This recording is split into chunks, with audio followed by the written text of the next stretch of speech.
Hello, everyone. Welcome tonight to the Round Table. I'm Luca, and this is TJ. Hello there, everyone. I hope you're all doing very well. And for tonight's edition, we are reviewing Blade Runner. Set in 2019, a retired police officer, Rick Deckard, is brought back to the station by his former supervisor, and is sent on a mission to hunt down the replicants.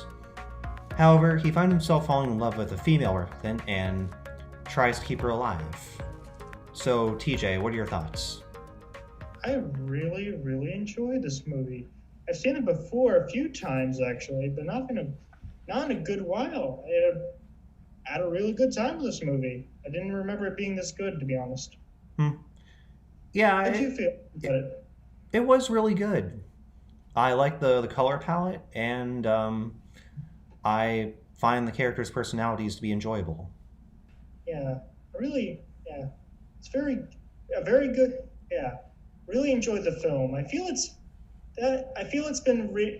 been overshadowed by its sequel lately, 20 Blade Runner 2049, which which in all fairness is a great film, arguably even which is worth its own discussion, maybe even arguably better than this film. Hmm. That's yeah. That said, do think I do think there is a specialness that to this first film. The story in particular feels a lot more grounded in the second than its sequel. Hmm. Did you see the sequel? I haven't seen the sequel yet. I need to watch that. We need to watch that in the near future. But yeah, but yeah, it is so. But yeah, visually though, it might be one of the most beautiful films I've seen in a while. The effects, the, the practical effects look great, which part that could be future interference, but that doesn't really matter. The effects look great. The environment feels so rich, especially like so many cities in the future take inspiration from this film, and you can see why. There's so much detail and de- so much detail Mm-hmm. and love put into the environments and character. Like it doesn't. It feels like a real place. It feels like you're watching this like future city of the future. Yeah, I think Harrison Ford did a good job at playing the main character, Rick Deckard. Like Yeah, he's very concentrated, and he doesn't lose his cool in the whatever situation he's in. yeah, yeah. I agree. Harrison Ford apparently he didn't like work out this movie too much, and it kind of shows. He does feel very apprehensive, which actually works for Deckard's character, so that goes. But even then, he does have his more tender moments, but it's still kind of funny to think of it like that, and seeing how he acts. Yeah, he does a very good job. I really enjoy. Yeah, I really enjoyed Roy Batty's actor. I need to look that up. Hmm. Roy Batty, Roy Batty's Route who Hewer, I believe is how you say his name. Like he does such a yeah he like it's a pretty like the acting's pretty solid all around, but he's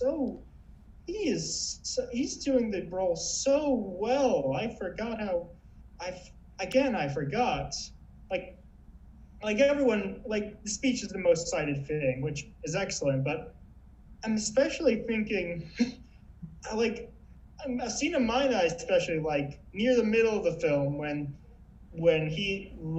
Roy is trying to manipulate this guy into getting him to see a person while also yeah while also explaining what replicants are to him and how they act. You can just he just conveys so much. He conveys pride, desperation, false enthusiasm. He has such a nuanced performance, which I don't remember enjoying as much. I also like Darlie Hannah. I also like Darlie Hannah as Pris. like the replicants, they all have their own weird quirks, but she acts very animalistic, and at least to me, it felt like it was implied that that was sort of a reaction to being to having such a short time to essentially grow up. She's a lot more, yeah. And essentially in her case, she reacted by becoming more, well, savage. Yeah, yeah, they do a very, Yeah, she's one of the more intriguing replicants. Like she has feeling and she enjoys her company with Sebastian. yeah. I I also like don't the think, fight scene with Deckard and Pris. Like you yeah, can see her doing these acrobatic moves. yeah. I don't think they really like Sebastian. I don't think they hated him, but I don't think they really like. But they didn't. But they seemed to be mostly using him, and Ah, if anything, just kind of put off by him. it just felt like Pris liked him. Yeah, which I mean, she's trying to. I think she's trying to. Well, obviously, she's manipulating him, but like in this rewatch, she doesn't seem. Again, she doesn't really seem to like convey those emotions, especially when she's not being paid attention to. Speaking of Sebastian, I found the scene with the toy house to be enjoyable. It was very Yeah, fun and it kind of stood out from the rest of the movie. Like it creates yeah, a fun atmosphere. yeah. There's sort of a yeah. It Again, feels just like you're going. watching part of another movie where toys come to life. Yeah, I mean, I think there's a few places like that. Like again, just with the set design, there's just you see this. It feels like you see so many little areas of this world. Like you see like the ethereal skyline with jets of fire and a sea of lights, but you'd also see the grimy streets, which are full of all these extras doing all these things, and you also have like the little weird environments, as you mentioned, Sebastian's house, which has a sort of lost toy. I has a very pawn like what's it called, antique shop, has a very antique shop type feel again with all like these little all these replicants, which is essentially treating as toys, but also the Tyrell building, which feels so much more classical and warm compared to the rest of the movie. Also, the lighting, that's another thing. Like a lot of this movie, it's set at night, but there's such a good, and they use that to such a great advantage from the neon of the signs to the yeah Hmm. the the warmth of this the coldness of the street lamps. So again, going back to the Tyrell building, which is full of all these warm Yeah, oranges and candlelight, which gives it a very temple like feel. It feels temple esque. it felt very relaxed. What? It felt very relaxed. Yeah. Well, it doesn't remain relaxed. But yeah, it does feel a lot. Yeah, it does feel a lot calmer than the rest of the movie, which makes sense. They definitely did experiment with the colors. Yeah, I feel like they did a very.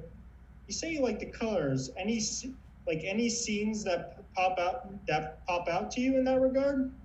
Well, pretty much the ones we already mentioned. But I I enjoy the scenes where the characters are fighting. It we see a mix of blue and gray and green. Okay. Okay, so you're mainly talking about like the streets or Sebastian's house. The streets and Sebastian's house. Let's have a The scene where Deckard fights I, Batty. yes.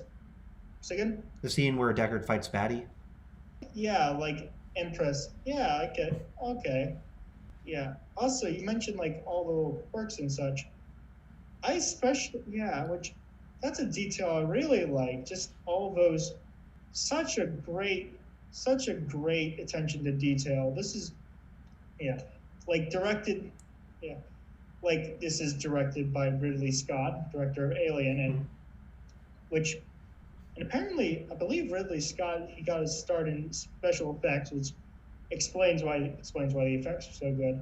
But also, you got this detail of the world. I went on about the sets, but also like all the little quirks of people's personality, from like the main characters. I mentioned Chris, but also just some of the extras and the small and the various side characters. I need to remember his name. Leon. Yeah, Oh yeah. I love the scene where they're interrogating the. I love the scene where they're interrogating this man, and he just starts putting eyes on him, and also Gotti, who is just a random side character, but he just makes origami, and that just makes which just makes it so memorable. This movie is a very memorable experience. Mm-hmm. I agree. Do you like the fight scenes? They're done well. They feel very. They have a very good tension to them. There's a good. I like the variety from the from when Deckard is fighting Chris in this very close quarters of like Sebastian's place to his to when he's chasing the woman through the streets, and it just and there is that beautiful shot near the end when she's just breaking through glass. I don't think a fight scene takes place in the same location. Like, roughly near the end, like they both fight in the house. Like there's two fight scenes in the house, but even then they're like from different angle. They're from like different areas. So again, there's just a good variety of environments. I think the first two fight scenes in the movie were entertaining and fun to watch. They create a chaotic atmosphere for Deckard. Mm-hmm. The final fight scene with Batty, it's like kind of like playing cat and mouse. Deckard has to stay as far away from Batty as possible, and as the fight progresses, we see that Batty wants to like set rules during the fight. Like he doesn't just steal Deckard's gun and kill him. He lets him take the gun back, and he wants Deckard to shoot him. It feels interesting. Yeah, I think that's mainly because, in part, just because he's dying and he's just kind of and just kind of lost it. But it is again an interesting fight scene. Have you heard of the whole is Deckard an android thing? Have you heard of that whole thing? No, is that a theory? Yeah, because like in the because fame I guess is a not a big spoiler because it's quite famous. In the movie, like remember how Deckard had the dream, Yes. and also Gotti like left a unicorn for him, which also appeared in his dream. So people say that might be proof of him being a replicant. I don't know. Yeah, that's a big part of why this movie's famous. Definitely very intriguing. I like so this movie, a big part of its legacy. It's received a lot of re-edits. Like famously the first film, like mostly I'm familiar with. I think maybe not exactly the final cut, but like somewhere around that area. But like the original edit, like he had a what's his name? What's his name? Decker like had this terrible voiceover, and there's just some things. That was a big thing that got changed. But also they added the unicorn dream later. That was extra footage from another movie. Mm-hmm. But it's also weird. Like personally, it doesn't like from a practical point of view, it doesn't make a whole. It's kind of odd. Like I guess it's plausible that Deckard, like they would make a replicant to kill other replicants. But also, if Deckard's a replicant, why isn't he like super powered? It still wouldn't make sense. What? It still wouldn't make sense because they want the replicants killed. Hmm? It still wouldn't make sense because the people want the replicants killed. I mean, he could have been. I mean, they could just keep him a secret or something like that. Yeah, and also a big part of this, film is that one thing I do. That said, what I do kind of like how this theory kind of plays into the theme of like humanity and how these replicants, which these replicants are still human despite being artificial. I do like how it does play into that though. Yeah. So we're out of time. Anything else?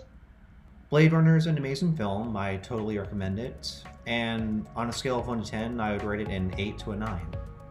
Yeah. You? I'd give it a high 9 to give it a high 9 to a 10. It's a very I'm a very visceral film watcher, and yeah, this film is, and this is a very like this is a very sense-driven film. It looks beautiful. It's highly influential.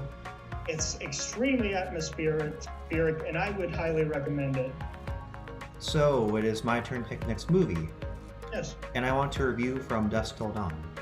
Okay. Thank you for your time, Luca. May you have a good night. You too.